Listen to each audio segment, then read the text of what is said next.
Oh, hello there. Yes, well, it's the 10th anniversary now.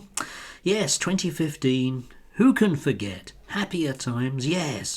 When George Osborne stood up and announced to all of us that all that pain we'd gone through with austerity meant that we were now decidedly on track because the debt was definitely being paid down and we could therefore see the sunlit uplands of sunlit uplands. Yes, except of course that didn't actually happen, did it? Because back in 2010 we were promised that there would be some pain, but by 2015 everything would be on track because he had the big boy's book of economics, the one with pictures what he had read. The rest of us were thinking, well, bearing in mind there's a huge global economic downturn, surely the one thing you don't want to do in that is be cutting things, but that would just be Keynesian nonsense. Inevitably. Which leads us, of course, neatly to where we are today with the news that the glorious Labour Party have decided to, well, in the face of, a massive recession, cut things. Yes. I mean, you and I can't remember the 1930s, but we can read about them. Yes, what a stunning plan that is. I'm going to impose all these sorts of fiscal rules on myself, which I can't break even though I can. And, we'll just lay off loads of people that will be our voters at the next election, because after all, we'll have to tell them that they mustn't vote any other way, because otherwise the Tories will get in. Except, of course, they already are. Yes. Politicians have to fear people like you and like me because we do have a memory. And, of course, we will be fed an awful lot of guff on the back of it. There's an astoundingly long article by Dougie Carswell. Yes, another MP who fell out with Nigel. Bit of a pattern, but there you go. Yes, writing all the way from the States, where he's being employed by Christian evangelicals with an awful lot of money to, well, suggest to us that all the great things that are going on in America should be applied here. Because you see, one of the reasons why they haven't had economic growth enormously is because, of course, we haven't shot enough people. Oh no, hang on, that's Stalin, isn't it? No, one of the reasons we haven't had an economic growth is because we haven't cut enough, yes? So anyway, link down below the Telegraph article. It contains an awful lot of very, very interesting things which will undoubtedly make all of us richer. And by us, I mean him and his mates. Because it's the same thing that we are going to be fed over and over again. That you know exactly where basically the Labour Party is now, and the Reform Party is, and the Conservative Party is, and indeed all those other new great things that we're going to have with our own super PAC. Super PAC, headed up by, Mr. Habib. Yes, indeed, which is just going to model itself on the American experience. But the problem with the American experience, as indeed the Americans are experiencing, is that everything is going to go wrong because you can't simply slash away at a modern economy and expect it to work well. We will see this increasingly in terms of, well, there will be a huge backlash and it will carry on getting worse and worse and worse as people realise just what an enormous stinking pile of economics they have been delivered by certain people. And you can already see the nature of the beast in terms of, well, it's the wokists, isn't it? It's the evil lefties in the Democratic Party which are orchestrating anarcho-terrorism. Yes, aren't they? Yes, they just don't have the right faith and they are acting against all of our is a very qualified notion, interests, yes. Groups of people who don't use the same services as you and I do and barely exist on the same planet will be telling us about what we need to do.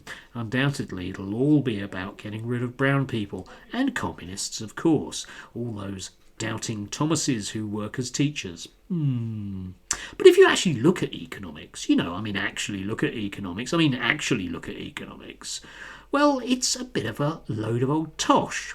Lots of people don't really like the fact that I teach sociology because they just think it's a load of old tosh.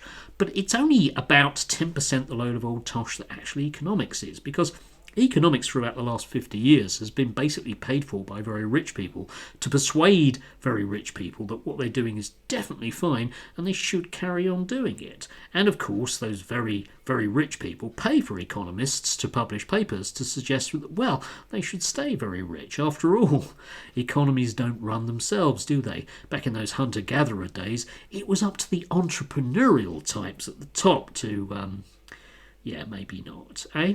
But I mean, post-war, if you look at the bald statistics of what we've had post-war, you will notice effectively that it doesn't particularly matter which government is in. You can have radical cutting governments, but growth remains stubbornly the same. Now, me being the type of person that I am just says, well, okay, why don't we just accept that that is basically the case? Why don't we therefore have an incredibly strong and centralised state which will guarantee the individual freedoms of people at a very, very low level? If you're really interested in unleashing the entrepreneurial spirit of the British people, then allow them to get on with it. But they can't do it whilst they're hemmed in by the level of poverty that they have. So unleash creativity at the bottom, because having been told for 50 years that we need to unleash creativity at the top, we've noticed that there isn't any. There simply isn't creativity at the top. You end up with Elon Musk, a man who somehow believes that he can make everyone richer by not paying them. Yeah? By not having trade unions, by having the sword of Damocles of being laid off over your head if you don't write the correct email to him once a week. It isn't a great place to be, and we have noticed it isn't a great place to be. Still, we will arrive at the problem arrive at the solution whereby everything will go wrong once again, except we'll be told that it will be, well, it'll be your fault because you are too lazy.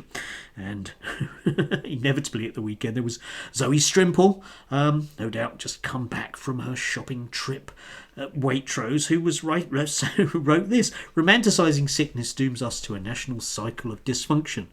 As woke ideology has marched across internet users' consciousness, phrases like "my trauma" have become utterly commonplace. Yes, which of course made me smile enormously, because there is no one bigger as a victim than Zoe Strimple. She is a woman who has to cower in the gluten-free section of Hampstead's Waitrose because there's a Palestinian march 10 miles away where some people have the word genocide on a placard.